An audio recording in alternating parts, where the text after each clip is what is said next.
Ever made a promise you didn't think twice about? What if it followed you across the stars?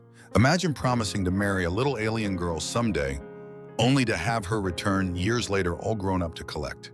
That casual promise I made, it didn't just change my life. It rewrote the future of the entire galaxy. I was fixing the coolant system on my shuttle when she first appeared. Just a little alien girl with wide, curious eyes peering at me from behind a cargo container. Her skin had that distinct Lithari shimmer, like moonlight on water, and her hair flowed as if underwater, even in the station's artificial gravity. I remember smiling, wiping grease from my hands. "You lost, kid." She wasn't scared at all, just stepped right out, head tilted, studying me like I was some fascinating exhibit. "You're Commander Elias Ward," she said. Not a question. The human who flew through the series' asteroid field without navigation. I chuckled. Those damn stories always get exaggerated. "That's what they say, and you are Sarah Velen. My father is Ambassador Velen." She moved closer, fearless. "I've never met a human before. You're smaller than I expected." That made me laugh. I'm 6'4" and built like what my grandmother called a brick shithouse. But to Lithari, I guess that's not much. They grow them tall on their homeworld. "Sorry to disappoint," I said, turning back to my work. The diplomatic mission had been brutal, 14 straight hours of translations and cultural minefields. All I wanted was to fix my ship and get some rack time. But she just kept watching, those huge violet eyes taking in everything. "Is it true humans only live 100 years? "If we're lucky," I answered, grabbing a hydro spanner. "That's so sad," she whispered, genuinely troubled. Then with that blunt honesty only kids have, "I think I'd like to marry a human like you someday." I nearly dropped my tool. "What?" She nodded, dead serious. "You're interesting and brave. Father says humans feel everything too strongly, but I think that's beautiful." God, the innocence of it. I couldn't help but grin. "Well, good luck with that, kid. Marriage is complicated even when you're the same species." "I'll learn," she said with absolute confidence. "I'll learn everything about humans." Something about her determination was endearing. I played along. "Sure, kid, when you grow up and find me again, we'll talk." Her face lit up. "Promise." And that's when I made the mistake that would change everything. With a casual shrug and a smile, I said, "Promise." I didn't think anything of it, just humoring a child's fancy. How was I supposed to know that among the Lithari, promises to children are considered the most sacred vows of all? 3 Lithari diplomats came rushing in moments later, apologizing profusely for their ambassador's daughter wandering off. They whisked her away and I forgot all about it. Just another strange encounter in a life full of them. I had no idea I just set something enormous in motion. 12 years later, I was back at orbital hubby Sarah. I'd risen through the ranks, commander of the Human Lithari Alliance fleet. We'd built something remarkable between our species, mutual defense, trade, cultural exchange. I was proud of it even with all the headaches. I was reviewing maintenance reports in the docking bay when I felt someone watching me. The same feeling from all those years ago. When I looked up, my breath caught. She was tall now, nearly 7 feet, like most adult Lithari with the same shimmering skin, but there was nothing childlike about her anymore. Her eyes were still that impossible violet, but now they held wisdom, knowledge, and something I couldn't quite place. "Commander Ward," she said, her voice melodic and confident. "You probably don't remember me." But I did, immediately. "Sierra Velen," I said, standing slowly. "Ambassador Valen's daughter. You've grown up." Her smile was radiant. "And I've come to collect on a promise." I laughed, thinking she was joking. "What promise was that?" "You said when I grew up and found you again, we would talk about marriage." My smile froze. Wait, she couldn't be serious. "That was," I started. "A sacred vow to a child," she finished, her expression completely earnest. "The most binding kind in Lithari culture." And that, my friends, is how I learned that sometimes the most casual words can change your life forever. Because she wasn't joking, not even a little bit. I had no idea then just how far-reaching that simple promise would become, or that it would eventually challenge the very foundation of our interstellar alliance. I stood there staring at Sarah, waiting for the punchline. It never came. "Look," I said carefully, I think there's been a misunderstanding. I was just being nice to a kid. Where I come from, that kind of promise isn't binding. Her expression didn't change. Where I come from, it is. We were drawing stairs from the maintenance crew. I lowered my voice. Can we discuss this somewhere private? She nodded, following me to my office with that eerie Lithari grace, like she was floating rather than walking. Once the door closed, I turned to face her. Sierra, I'm flattered, really, but this is impossible. Why? She asked simply. I blinked. Well, for starters, we're different species. Cross-species partnerships exist throughout the galaxy. Yes, but not marriage. There is no biological reason it couldn't work, she said matter-of-factly. I've spent the last 12 years making sure of that. That stopped me cold. What do you mean? Her eyes met mine unflinchingly.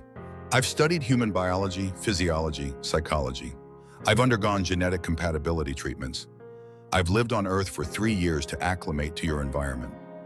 I've learned your customs, your languages. She gestured to herself.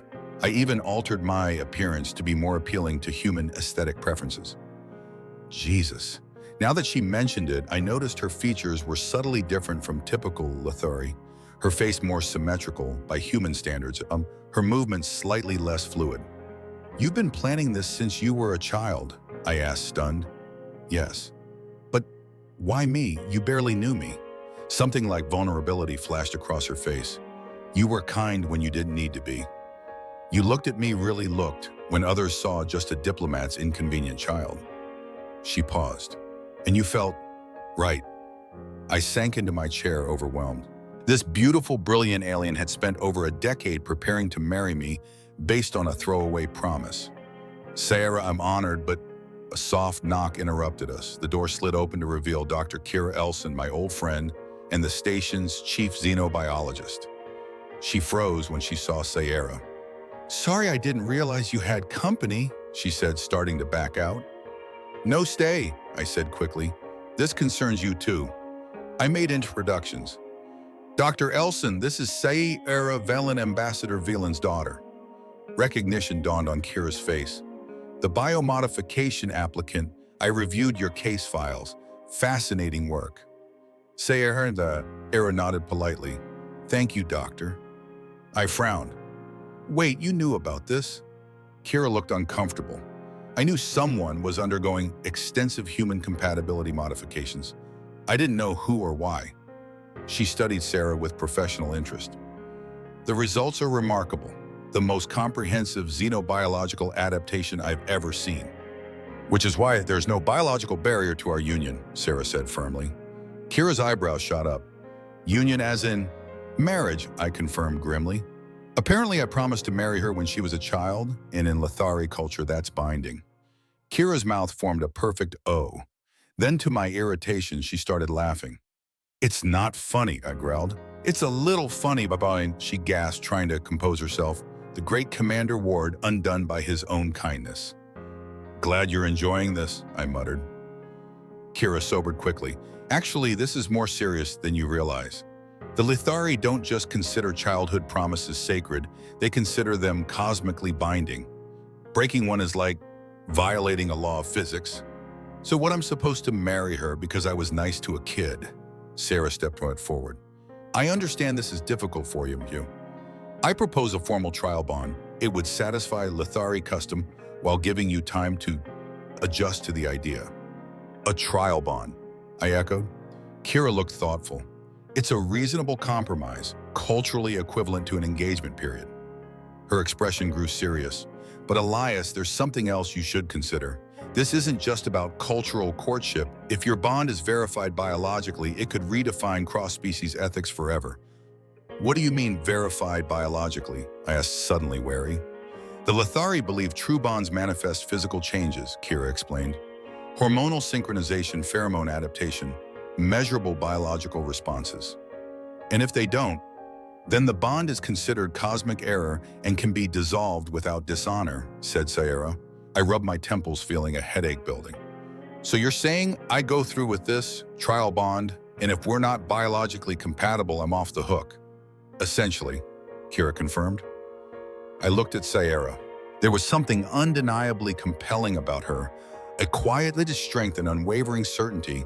And if I was being honest with myself, she was beautiful in a way that transcended species. How long would this trial bond last? I asked.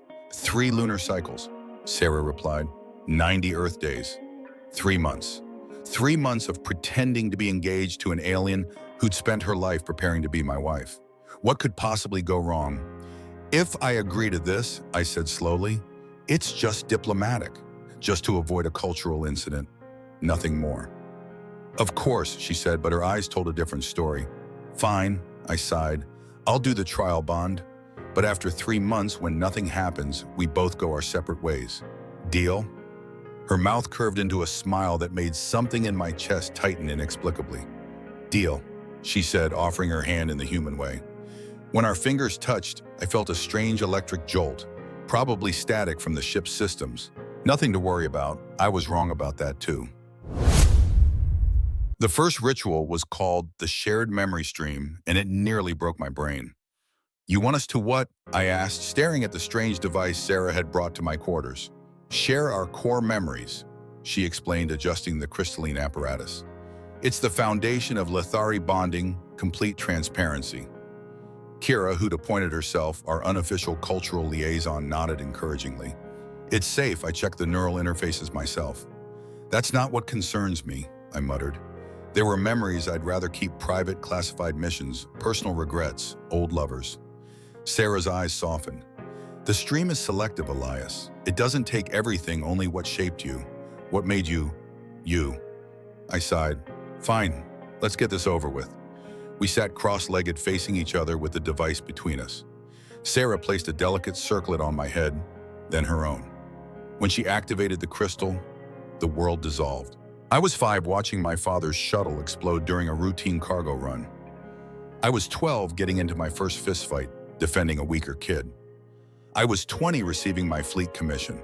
All these moments flashed by emotional highlights of my life. Then abruptly, I wasn't myself anymore.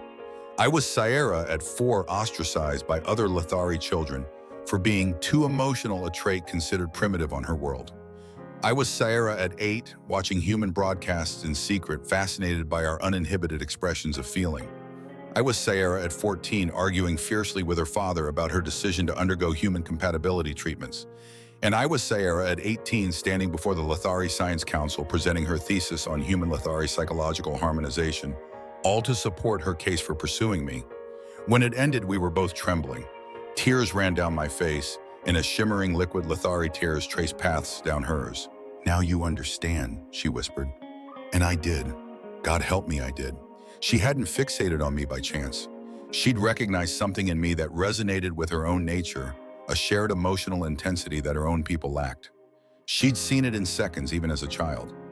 After that, the mutual intention oath seemed almost mundane, just a formal declaration of our willingness to explore the bond.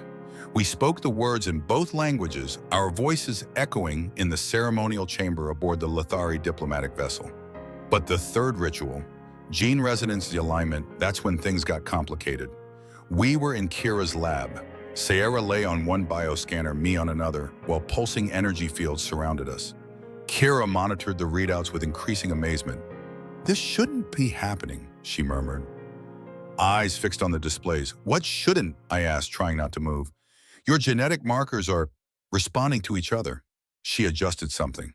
It's like your DNA is trying to have a conversation. Sarah smiled serenely. The resonance begins. In English, I prompted. Kira shook her head. Your bodies are adapting to each other at a molecular level. Micro adjustments in hormone production, immune response, even neurotransmitter activity. Is that dangerous? No, Kira said slowly. It's just unprecedented. We've seen minor biological adaptations in long-term cross-species partnerships, but nothing this rapid or extensive. After the ritual, things began to change between us. I found myself increasingly aware of Sierra's presence, her scent, her movements, the subtle shifts in her mood. And sometimes when we touched, I could swear I felt her emotions like they were my own. We spent our days together, fulfilling our respective duties, but always finding our way back to each other. I showed her my favorite spots on the station. She taught me Lethari meditation techniques. We debated philosophy, compared cultural practices, shared meals adapted to both our physiologies. And I found myself against all logic and intention falling for her. It wasn't just her otherworldly beauty or brilliant mind. It was the way she approached everything with such wholehearted commitment, the way she dedicated her life to bridging our differences. The fierce curiosity that matched my own. One night after a diplomatic function where several human officers had made thinly veiled xenophobic comments, I found her in the observatory staring at the stars. "I'm sorry about Harrison and his cronies," I said, joining her at the viewport. "Do you think they're right?" she asked quietly, "that some boundaries shouldn't be crossed?" I considered this. I think people fear what they don't understand, and what we're doing, nobody's understood it before. She turned to face me, those violet eyes luminous in the starlight. "And do you still think this is just diplomatic pretense?" My heart hammered in my chest. "I don't know what this is anymore," I admitted, "but it's not pretense." Her hand found mine, fingers intertwining. That now familiar jolt passed between us stronger than ever. "Then perhaps," she whispered, leaning closer, "we should stop pretending." Our first kiss was like touching a live wire, electric, dangerous, exhilarating. Her lips were softer than I'd imagined, her skin cool against mine. And that connection I'd been feeling, it exploded into something I can only describe as telepathic resonance, a glimpse into her soul as she glimpsed into mine. When we separated breathless, I knew there was no going back. "This changes things," I said hoarsely. Her smile was both triumphant and vulnerable. "It merely acknowledges what was already changing." 2 weeks later, during a routine medical scan, Kira discovered something that changed everything. "This can't be right," she muttered, running the scanner again. Then again, her face went pale. "What is it?" I asked, alarm rising. She looked at us both, her expression a mixture of scientific amazement and personal shock. "Sierra is pregnant," she said, "with what appears to be a viable human Lethari hybrid embryo." "That's impossible," I breathed. "Apparently not," Kira replied, turning the display so we could see the tiny pulsing life form. Sarah touched her abdomen, wonder in her eyes. "The universe affirms our bond." I should have been terrified, should have been in denial, demanding explanations. Instead, I felt a surge of fierce protectiveness, unlike anything I'd ever known. "Can I hesitated, then placed my hand beside hers. The moment I touched her, I felt it, a small, bright presence, already conscious in ways I couldn't fully comprehend. Our child. Impossible, unprecedented, miraculous. "How?" I asked Kira, who was still running tests. "I have theories, but no definitive answers," she admitted. "The gene resonance must have facilitated some kind of adaptive conception." She looked at us intently. "You understand what this means?" Before I could respond, alarms blared throughout the station. My comm unit crackled. "Commander Ward, to the bridge immediately, priority Alpha." I gave Sierra's hand a squeeze. "We'll figure this out." I had no idea then that our private miracle was about to become a galactic controversy, or that forces were already moving to ensure our child would never be born. The news broke before we could control it. Someone in the medical department leaked the scans, and within hours it was everywhere. Human networks, Lethari communication channels, the Galactic Council's urgent alerts. Unprecedented hybrid pregnancy confirmed. Human Lethari child miracle or monstrosity. Alliance commander and diplomat's daughter in cross-species scandal. I was in emergency meetings with Alliance brass for 14 straight hours. The questions were relentless, the tones ranging from clinical curiosity to barely disguised disgust. "Was this a sanctioned experiment, Commander? Did you understand the potential security implications? Are you aware of the genetic warfare protocols this may violate?" By the time I returned to our quarters, I was exhausted and furious. Sierra sat calmly reading reports, appearing undisturbed by the storm around us. "How can you be so tranquil?" I demanded. "They're talking about our child like it's a lab specimen or a biological weapon." She looked up, her eyes serene. "Because I expected this. Fear is the natural response to unprecedented change." "It's more than fear," I said, slumping beside her. The Security Council is talking about containment protocols.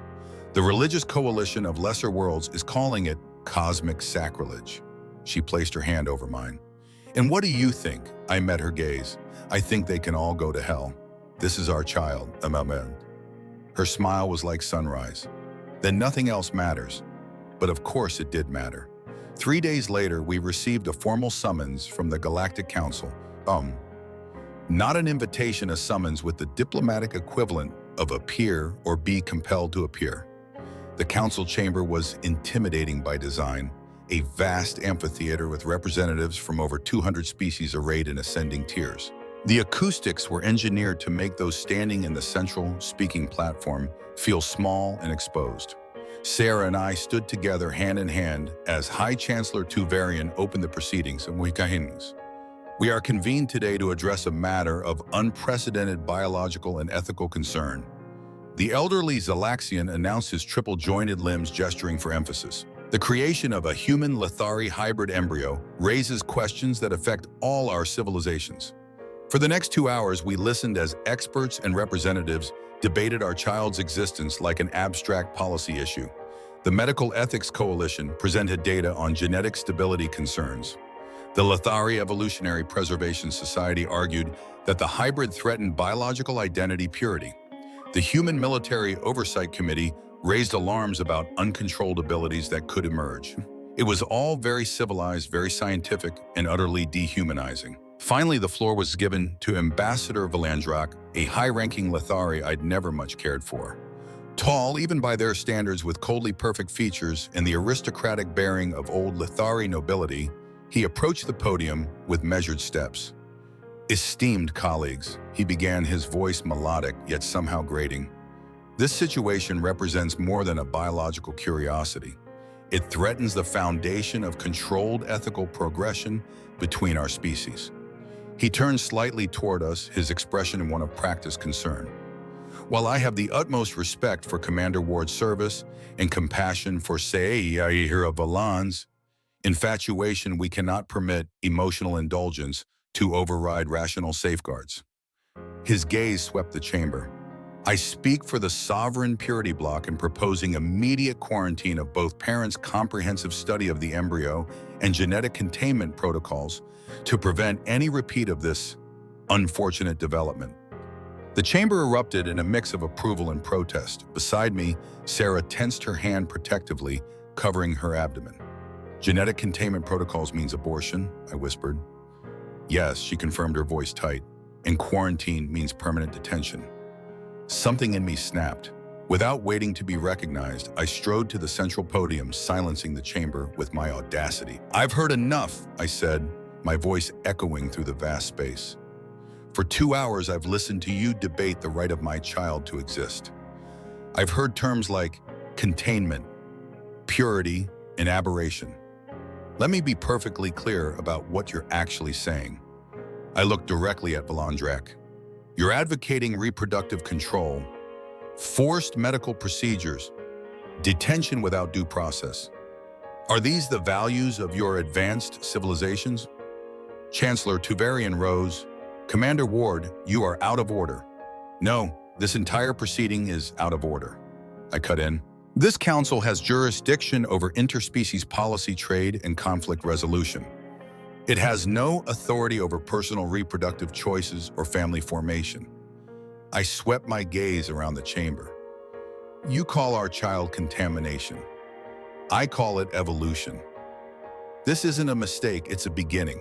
Every major leap in galactic history has come from integration, not isolation. If you can't see that you're not as evolved as you think. The chamber erupted again. Sarah joined me at the podium, her presence commanding immediate attention.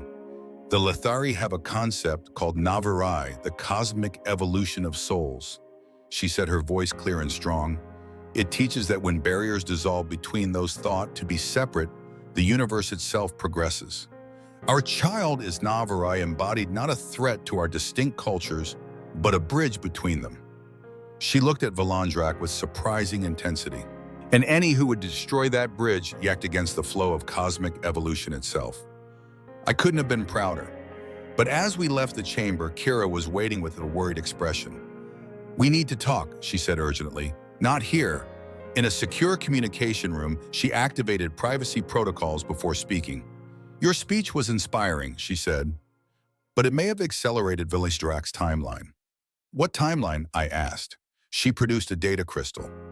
"I intercepted this from a secure Lithari channel. Village-Drak isn't just concerned about your child, he's terrified of it. He sees it as the first step toward Lithari assimilation and cultural extinction." "That's absurd," Sierra said. "To us, yes, but he's convinced enough others to gain authorization for what they're calling preemptive biological security measures." Kira's expression was grim. "They're planning to detain you both tonight and surgically extract the embryo for controlled study." I felt cold fury rising and over my dead body. "That's a possibility they've accounted for," Kira replied soberly. "The order authorizes necessary force." Sarah's face hardened in a way I'd never seen. "We need to leave immediately." "I have a plan," Kira said, "but you're not going to like it." Kira's plan was elegant in its simplicity and audacious in its execution. First, she arranged a false medical emergency, fabricated readings suggesting Sierra was having pregnancy complications. This got us transferred to the medical bay away from our monitored quarters. From there, we used service corridors to reach a maintenance hangar where an atmospheric shuttle waited supposedly for repair, actually fully operational with its transponder deactivated. The terraforming facility on Enceladus, Kira explained, programming coordinates. It's remote, self-sufficient, and run by my old colleague, Dr. Senka. She's sympathetic and discreet. "Won't this be the first place they look?" I asked, helping Sierra aboard. "Not if they think you've left the system entirely," Kira said with a mischievous smile, handing me another data crystal. "Which is why I've arranged for your biosignatures to be detected on a cargo freighter bound for the Proxima colonies." I gripped her shoulder. "You're risking your career. Maybe worse." "Worth it," she said firmly. "What's happening to you two and that baby is bigger than careers or politics. It's about who we want to be as a galactic community." We said our goodbyes knowing that by the time we took off, Kira would be activating the diversion that would cover our escape, a station-wide biohazard alert in a sector far from our actual location. The journey to Enceladus was tense but uneventful. Sierra monitored communications while I piloted both of us, listening as alerts about our abduction of a Lithari diplomat spread across Alliance channels. "They're saying you kidnapped me," Sierra said, shaking her head in disbelief. "That the pregnancy is causing mental instability."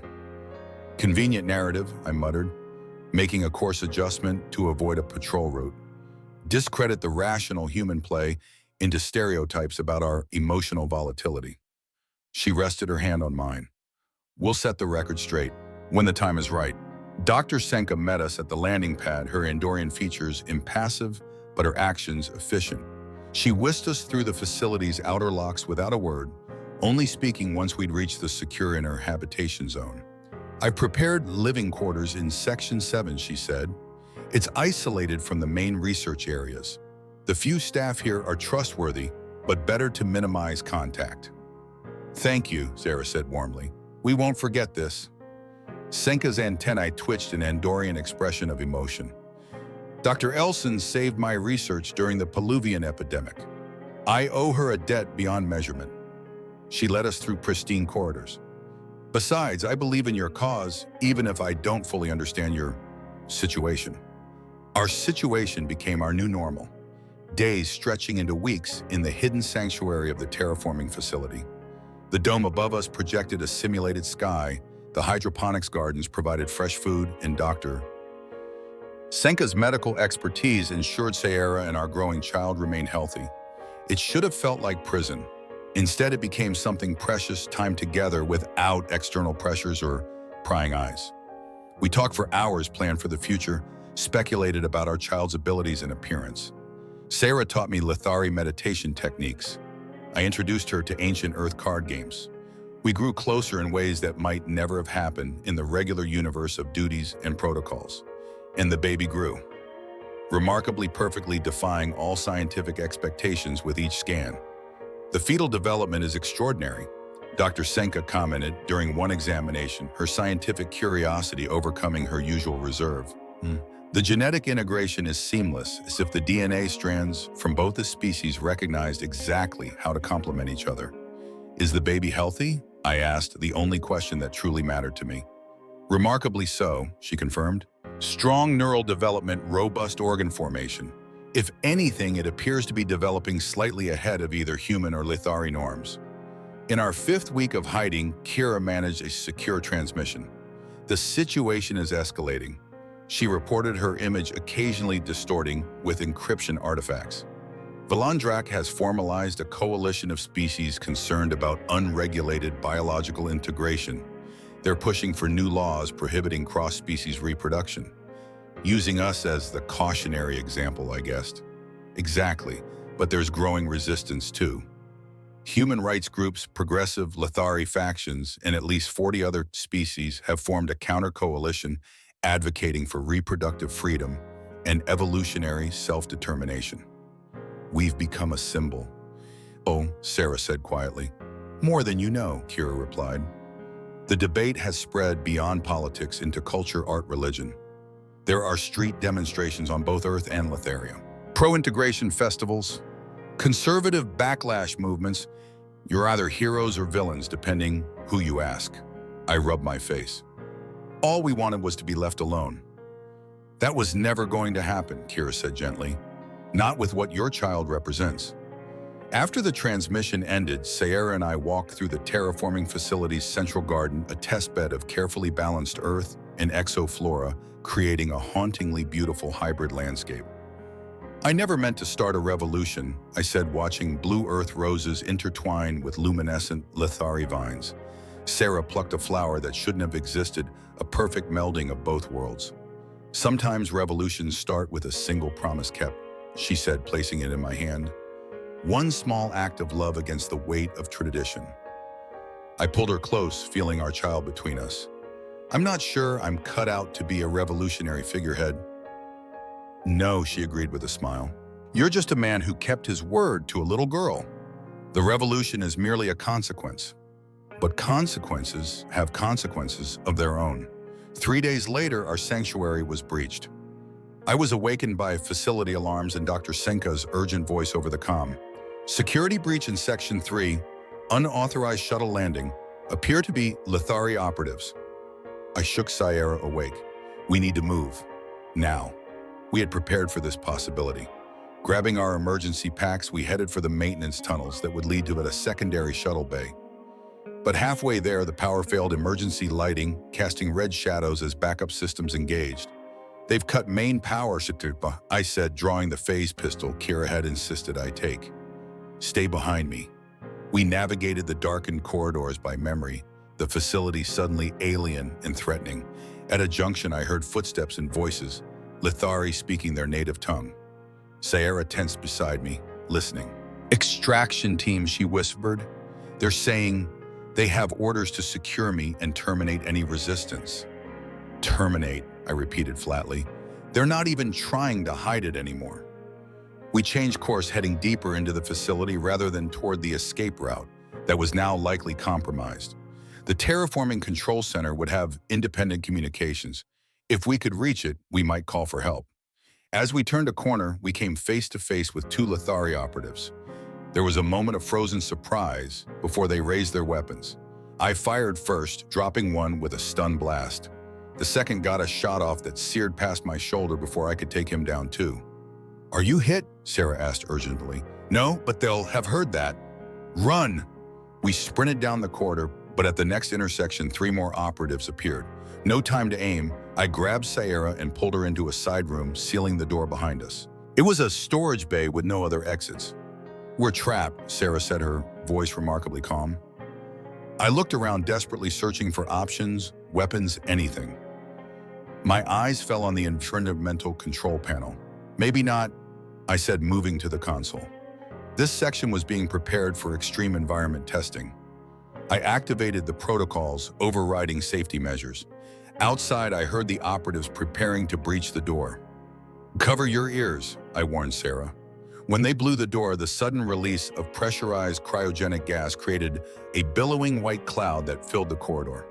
In the confusion, we slipped past them, their Lethari vision more hindered by the extreme cold than my human eyes. We made it to the control center, sealing ourselves in. Dr. Senka was already there, bleeding from a cut on her forehead, but functionally at her post. They disabled communications, she reported grimly, and they have control of all shuttles. Well, I looked at the facility schematics on the main display. How many operatives? At least 12, she said. All armed, all with orders to extract Sierra and eliminate obstacles. I assessed our options, which were rapidly dwindling to zero. Is there anywhere in the facility they can't reach us? Dr. Senka hesitated, then pointed to a sealed section on the schematic. The primary terraforming chamber, triple reinforced to contain test atmospheres. But once inside, you'd have no way out. Better than being separated, Sarah said, meeting my eyes. I nodded in agreement. The journey to the chamber was a gauntlet of close calls and narrowly avoided capture. We used every trick in my military playbook, decoy heat signatures, false audio projections, even flooding sections with non-toxic but disorienting experimental pollen. Finally, we reached the massive doors of the terraforming chamber. Dr. Senka sealed us inside, promising to try restoring communications once we were secure. The chamber was vast, a geodesic dome filled with a carefully crafted landscape of both Earth and Lethari plants, testing the viability of a truly integrated ecosystem. Under different circumstances, it would have been beautiful. What now? Sierra asked as we caught our breath in a clearing surrounded by luminescent trees. Before I could answer, a voice echoed through the chamber. Now you face the consequences of cosmic transgression. Ambassador Valandrak stepped from between the trees, flanked by 4 armed operatives. His perfect features were arranged in an expression of somber determination. I had hoped to resolve this quietly, he said, to spare both our peoples the spectacle of your aberration. By killing me and abducting Sarah, I spat. Very diplomatic. His expression didn't change. By correcting a mistake before it can spread. By maintaining the natural order that has sustained our civilizations for millennia. Sarah stepped forward, her bearing regal despite her fatigue. There is nothing natural about ignorance disguised as tradition, Ambassador, or fear masked as principle. Valandrak's eyes hardened. You are too young to understand what's at stake, daughter of Velan. The purity of our evolutionary path is strengthened by diversity, not weakened by it, she interrupted. Every xenobiologist knows this. Only politicians and priests pretend otherwise. His mouth tightened. Arrest them both. Secure the female with minimal force. The human is expendable. The operatives raised their weapons. I stepped in front of Sierra, pistol aimed at Valandrak. Nobody's taking her anywhere, I said evenly, and our child will be born free of your purity obsession. It was a hopeless standoff, 1 pistol against 5 with no backup or escape route. But in that moment, I'd never felt more certain of anything in my life. This was worth dying for. Valandrak's gaze was cold. Your defiance changes nothing, Commander. This ends today. That's when the chamber's massive view screen flickered to life and everything changed. The view screen illuminated with the Galactic Council insignia, then switched to a live feed of the Council chamber packed to capacity with Chancellor Tuvarian presiding. Every face turned toward us. What is this? Valandrak demanded, momentarily distracted. I was equally confused until I spotted Kira in the background, standing beside a communications array. Somehow she'd not only tracked us down, but patched our location directly into a council session. Ambassador Valandrak, Chancellor Tuvarian's voice echoed through the chamber. We've received disturbing intelligence about unauthorized military action against Alliance personnel. Your presence on Enceladus was not sanctioned by this council. Valandrak recovered quickly. Chancellor, I'm implementing emergency security protocols authorized by the Lethari High Command, which supersede council jurisdiction. Tuvarian interrupted, antennae quivering with anger. This facility is in neutral territory under council protection. The camera panned across the chamber, revealing representatives from dozens of species watching intently. This wasn't just a security breach anymore, it was galactic theater. Valandrak's operatives looked uncertain, weapons still trained on us, but their resolve visibly wavering. I seized the moment. Council members, I projected, stepping into better view of whatever camera was capturing this. What you're witnessing is an attempted abduction and premeditated murder to prevent the birth of our child. Gasps and murmurs rippled through the council. Valandrak's face contorted. Commander Ward exaggerates, he said smoothly. We are merely securing a Lethari citizen whose condition poses unique risks. The only risk Sierra cut in is to those who fear change. She moved beside me, her presence commanding. I am not being coerced. I am not ill. I am carrying a child conceived in love between two consenting adults of different species. She faced the camera directly. A child whose existence threatens nothing except outdated notions of biological separation. A child who represents not the end of our distinct cultures, but the beginning of a new understanding between them. I placed my hand protectively over hers on her abdomen. Council members, we didn't ask to become symbols in a larger debate, but now that we are, let me be clear. This child will be born. We will raise it to honor both its human and Lethari heritage. And anyone who tries to prevent that is committing an act of war against the alliance I've sworn to protect.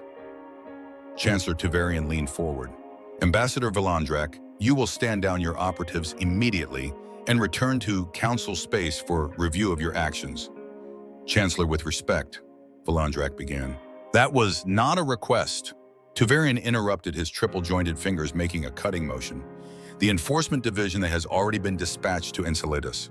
Any further aggression will be met with appropriate response. For a moment, Valandrak seemed ready to defy the order. Then, with visible restraint, he signaled his operatives to lower their weapons. This isn't over, he said quietly, for our ears only. Some boundaries should never be crossed. Too late, I replied. They already have been. As Valandrak and his team departed, the view screen shifted to display a different feed data scrolling across one side, images on the other. While we have the council's attention, came Kira's voice, I'd like to present the preliminary findings from Dr. Senka's monitoring of this pregnancy. The screen filled with medical scans, genetic analyses, and developmental markers. Contrary to fears of instability or abnormality, Kira continued, these readings show remarkable integration and harmony between human and Lethari genetic structures. The fetus demonstrates optimal development across all measured parameters. She highlighted specific data points.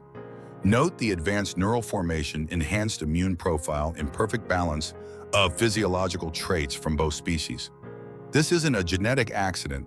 It's a successful, stable hybridization that appears to incorporate complementary strengths from both genetic lineages. The council chamber erupted in scientific discourse, with medical representatives leaning forward to study the data, while cultural attitudes debated among themselves. Furthermore, Kira added, psychological scans of both parents show unprecedented neurochemical synchronization, a biological bonding that transcends species barriers and suggests an entirely new frontier in cross-species relationships. Chancellor Tuvarian raised all four hands for silence. Dr. Elson, are you suggesting this hybrid child may actually represent an evolutionary advancement rather than a risk? The data speaks for itself, Chancellor, Kira replied diplomatically. But yes, preliminary indicators suggest numerous physiological advantages over either parent species with no apparent drawbacks. I looked at Sierra, who was watching the proceedings with tears in her eyes. They're actually listening, she whispered. Thanks to you, I said, and Kira, and our stubborn refusal to back down. The debate continued for nearly an hour, intense, sometimes heated, but increasingly focused on facts rather than fears. When it concluded, Chancellor Tuvarian delivered the Council's preliminary ruling. Until full ethical guidelines can be established, the Council recognizes the autonomy of Commander Ward and Sierra Velan in their reproductive choices. They are to be afforded full protection under both human and Lethari law, and any interference with their family unit will be considered a violation of Council statutes. He fixed the camera with a stern gaze. Ambassador Valandrak will return to the Council to account for his unauthorized actions, and the Sovereign Purity Block's proposals are suspended pending further review. After the transmission ended, we remained in the terraforming chamber, processing everything that had happened. Dr. Senka eventually arrived with medical supplies and the news that Council enforcement had escorted Valandrak's team from the facility. Dr. Elson requests that you return to the station when you are ready, she said. The Council has guaranteed your safety. I looked at Sierra questioningly. Yuan. She nodded. It's time to stop hiding. Our child deserves to be born in the light, not in shadows. As we prepared to leave our temporary sanctuary, I paused beside a remarkable sight, a sapling that was clearly neither Earth nor Lethari in origin, but something new. Its leaves captured light in ways I'd never seen, storing it in luminescent patterns along its slender trunk. A hybrid, Dr. Senka explained, following my gaze. It emerged spontaneously in our integrated test garden. Neither species should have been able to cross-pollinate, yet here it stands stronger than either parent species with unique adaptations we're still studying. I touched one glowing leaf gently. What do you call it? We haven't named it yet, she replied. Perhaps you should have that honor. I looked at Sierra, who smiled and placed her hand over mine on the sapling. Kalen, she said softly. In ancient Lethari, it means Dawnbringer. The formal bonding ceremony took place 3 weeks later in the grand atrium of Alliance headquarters on Earth's moon. Representatives from over 50 species attended their diverse forms, creating a living mosaic of galactic civilization. I stood nervously in traditional formal dress, a midnight blue uniform, embroidered with silver Alliance insignia, modified slightly to incorporate elements of Lethari design. Kira stood beside me as my witness, grinning at my obvious anxiety. Relax, she whispered. You've already done the hard part. Which was defying an entire galactic order for love, she replied. This is just the paperwork. The assembled dignitaries rose as Sierra entered. She wore a flowing gown that shifted between iridescent white and deep violet, with her movements, her pregnancy now visible beneath the elegant fabric. Her father, Ambassador Velen, escorted her, a surprise development that had come when he publicly broke with Valandrak's faction to support his daughter. The ceremony blended traditions from both worlds. We spoke vows in both languages, exchanged tokens of commitment, and completed the final Lethari bonding ritual, the shared future meditation where we projected our hopes and intentions for our life together. When it was done, Chancellor Tuvarian himself declared our union official under the newly established First Contact Family Clause legal framework, created specifically to accommodate our unprecedented relationship.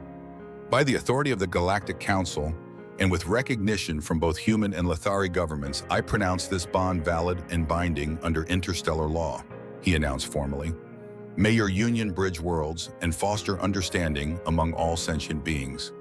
The celebration afterward was, as humans say, one for the history books. Dozens of species, many of whom had never shared a social gathering before, mingled and conversed. Music from multiple worlds played in carefully calibrated harmony. Food and drink suitable for diverse biologies flowed freely. I found myself momentarily alone, watching the mingling diplomats from a quiet corner when Ambassador Velen approached. Commander, he said formally, though his eyes were warmer than I'd ever seen them. Ambassador, I replied with a respectful nod. Thank you for supporting Sierra. It means more to her than she'll admit. He gazed across the room at his daughter, who was deep in conversation with a group of scientists. She has always been unconventional by Lethari standards. Too emotional, too curious, too willing to challenge tradition. A faint smile touched his lips. I used to consider these qualities problematic. Now I wonder if they might be evolutionary advantages. They certainly led her to me, I said, for which I'm grateful every day. He turned to face me directly. When she was a child and first mentioned her fascination with humans, with you specifically, I dismissed it as juvenile fancy. His expression grew more serious. I was wrong. She saw something the rest of us were too blinded by tradition to perceive: the potential for true, complementary integration between our species. She's remarkable, I agreed. Far more visionary than I'll ever be. Perhaps, he said thoughtfully, or perhaps you both possess pieces of a greater truth that neither could fully grasp alone. He extended his hand in the human manner. I am honored to welcome you to our family, Commander Ward. I took his hand, deeply moved by this gesture from a being who had once viewed human emotional displays with thinly veiled disdain. The honor is mine, Ambassador. After the celebration, we retreated to our newly assigned quarters in the Alliance diplomatic wing, spacious rooms designed to accommodate both human and Lethari physiological needs, with a specially prepared nursery for our soon-to-arrive child. Well, I said, collapsing onto a couch that adjusted to my body temperature. We did it, married against all odds with the blessing of the Galactic Council, no less. Sarah settled beside me, her movements graceful despite her advancing pregnancy. Did you doubt we would succeed? Constantly, I admitted with a laugh. From the moment you showed up demanding, I honor that childhood promise. Not demanding, she corrected. Inviting. There's a difference. A semantic one, perhaps. I pulled her closer, marveling as always at how perfectly she fit against me, despite our physiological differences. Would you believe I'm actually glad I made that ridiculous promise? I would, she said, taking my hand and placing it over the swell of her abdomen, where our child moved with increasing strength. Because beneath your practical human exterior beats a heart that understands cosmic connections, even if your mind denies them. I felt a strong kick against my palm and smiled. Active tonight. He knows his father's voice, she said. He responds differently when you speak. The idea still amazed me, this new life, this impossible bridge between worlds growing stronger every day. Half me, half Sarah, yet entirely his own being. Have you thought more about names? I asked. I still favor Kalen, she replied, but I would be open to a human name as well. Kalen is perfect, I said. Kalen James Ward Velan, a name for a child of two worlds. She smiled, her eyes luminous in the earth light streaming through our viewport. A dawn-bringer indeed.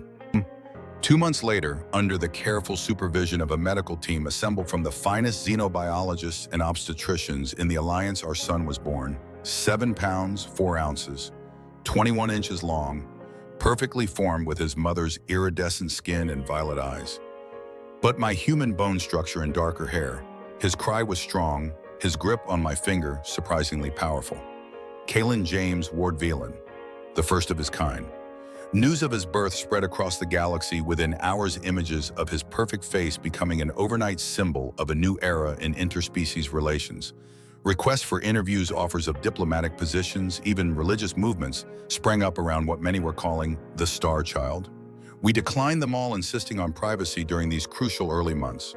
The Council, to their credit, established protective protocols to ensure we could raise our son away from the spotlight his existence had created. 6 months after Kalen's birth, Kira visited our home on the outskirts of New Geneva, bringing news and gifts. The Kalen protocol has been formally adopted by 43 species, she reported, bouncing our son on her knee while he giggled.